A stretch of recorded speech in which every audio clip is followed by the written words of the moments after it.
नमस्कार, मी पंजाब डक. राज्यातल्या सर्व शेतकऱ्याला सांगतो, हे तातडीचा अंदाज म्हणून सांगतो की राज्यामध्ये सांगायचं झालं तर आज 19 जून, 20 जून आणि 21 जून या 3 दिवसामध्ये सरी येणार आहेत, भाग बदलत पडणार आहेत, सगळीकडे सर्वदूर पडणार नाही. पण आज मात्र आज उद्या परवा या 3 दिवसात मात्र चांगल्या जोराच्या सरी येणार आहे. अर्ध्या घंटाच्या येणार आहे, 20 मिनिटाच्या येणार आहे, 10 मिनिटाच्या येणार आहेत. म्हणून हा अंदाज लक्षात द्यायचा. सांगायचं झालं तर जिल्ह्यावाईज सांगतो तुम्हाला.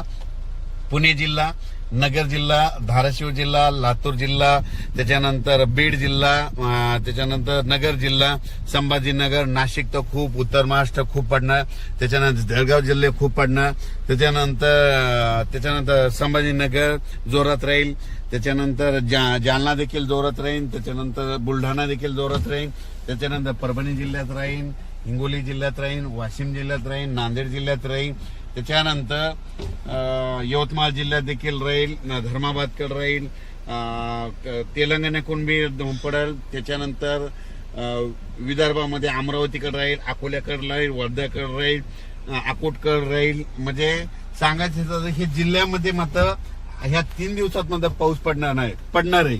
पण सगळीकडे असं तुम्ही समजा एखादा जिल्हा असं सगळ्या संपूर्ण जिल्ह्यात नाही पडणार.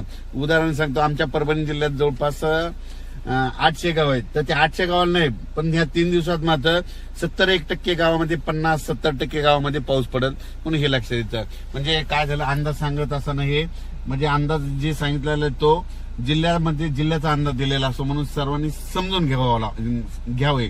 कारण की काय झालं, पाऊस सांगितलं की सर्वांना वाटतं आमच्या गावाला यावं, पण पाऊसच सांगितलंय भाग बदलत पडणार आहे. म्हणून सर्व शेतकऱ्यांनी हा अंदाज लक्षात द्यायचा. आणि राज्यामध्ये आता वारं जे सुटलेलं आहे ते काय होणार आहे, 24च्या नंतर बंद होणार आहे, 25 पासून बंद होणार आहे.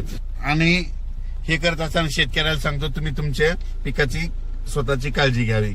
अचानक वातावरणात बदल झाला तर लगेच एक मेसेज दिला जाईल. धन्यवाद.